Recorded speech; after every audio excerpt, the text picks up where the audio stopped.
आवारा पक्षी हूँ मैं, काला पक्षी हूँ मैं, चोरी करना काम है मेरा, कालू कौवा नाम है मेरा, कालू कौवा नाम है मेरा, लो लो लो लो लो लो लो लो। ऐसे गीत गाता हुआ कालू कौवा जा रहा था कि उसे कोई आवाज सुनाई देती है। बचाओ बचाओ, मैं झाड़ियों में फंस गई हूँ, कोई मुझे बचाओ, मेरी मदद करो। आवाज सुनकर कालू कौवा झाड़ियों के पास आता है और उसे एक कौवी झाड़ियों में फंसी हुई नजर आती है। तुम तो मेरी जाति की हो, तुम यहाँ कैसे फंस गई? कौवे, मुझे यहाँ से बाहर निकालो, मैं बताती हूँ सब। फिर कालू कौवा अपनी चोंच से कांटेदार झाड़ियाँ हटाता है और गोरी कौवी को बाहर निकालता है। बच गई, मैं बच गई। मैं यहाँ भोजन लेने आई थी कि मेरे पंख इन कांटों में फंस गए।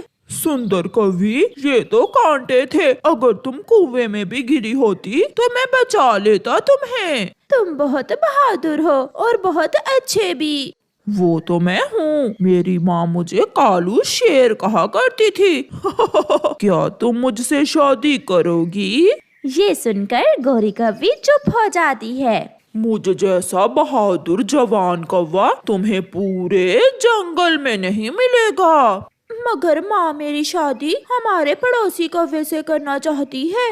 शादी तुमने करनी है, जाकर बता दो माँ को कि मुझे कालू मिल गया है। कालू, मैं बात करती हूँ जाकर माँ से। बेरी के पेड़ पर सागर वाले जंगल में घर है हमारा। ये कहते हुए गोरी कौवी वहाँ से चली जाती है। ऐसा कभी नहीं होगा, तुम्हारी शादी मैं बुरे कौवे से ही करूँगी। मगर माँ, उसने जान बचाई है मेरी, मैं उसे पसंद करती हूँ। जान बचाई तो क्या तुम उसे अपनी जान ही दे दोगी? बुरा कौवा बहुत अच्छा है, हमारा पड़ोसी है, वो बहुत मेहनती है। माँ, वो भी बहुत मेहनती है, सुंदर है, काला रंग है मेरे रंग की तरह। मैं तो शादी कालू कौवे से ही करूँगी। माँ अपनी बेटी गोरी कौवी को बहुत समझाती है, मगर गोरी नहीं मानती। जिंदगी तुम्हारी है, जैसे तुम्हारी इच्छा।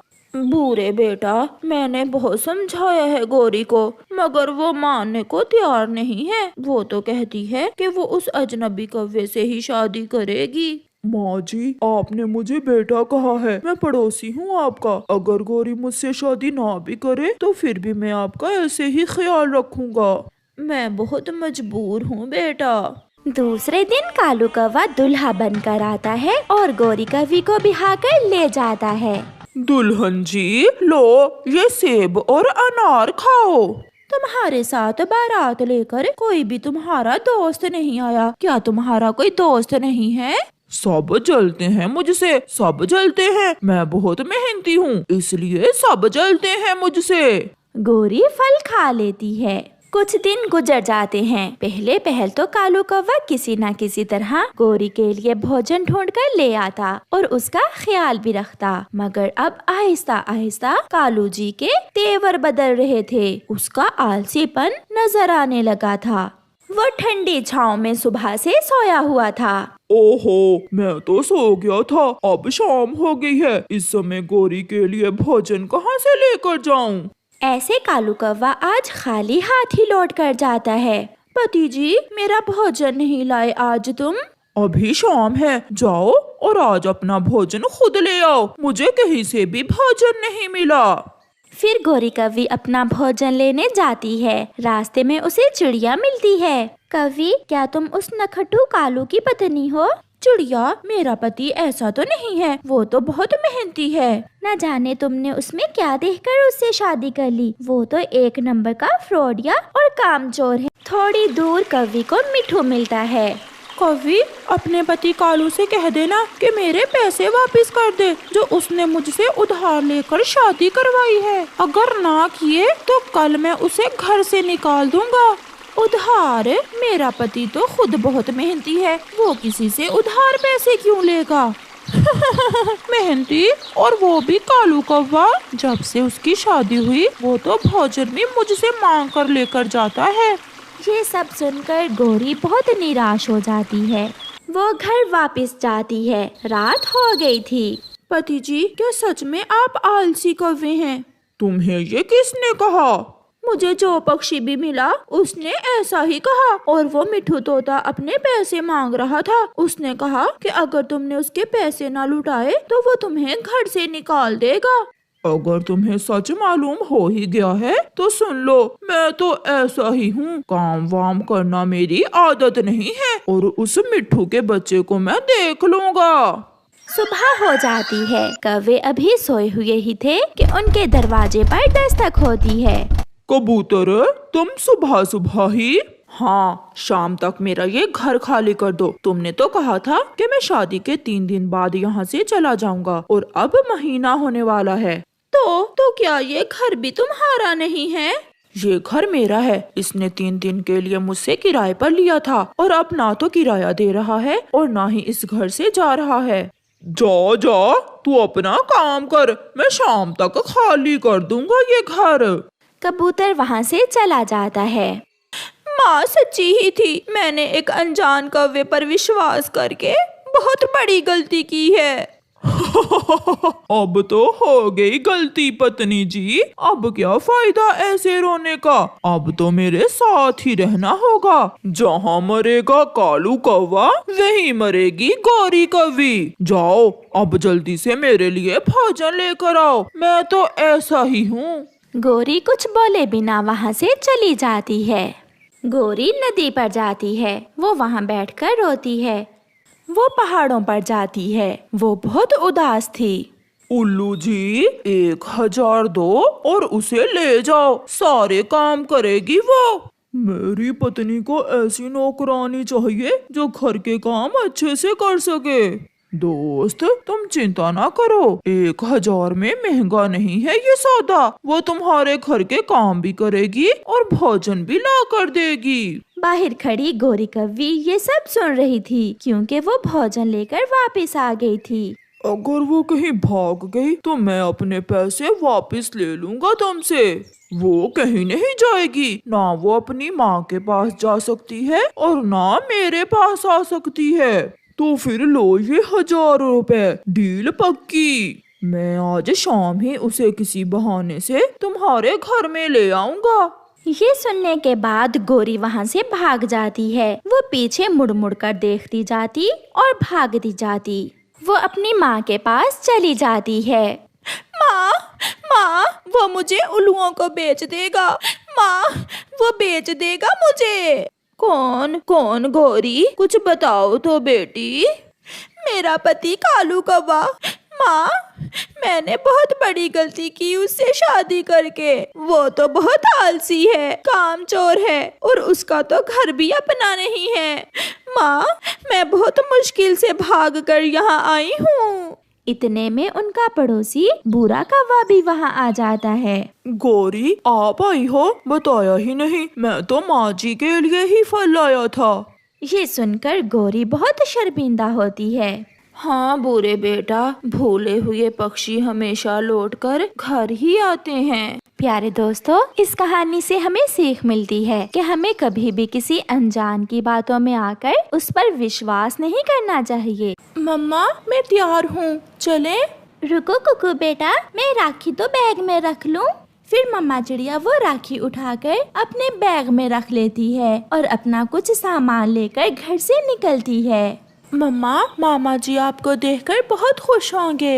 हाँ बेटा, मेरा भाई मुझसे बहुत प्यार करता है। मम्मा, क्या जब आप मामू को राखी बांधेंगी तो मामू आपको कोई गिफ्ट भी देगा?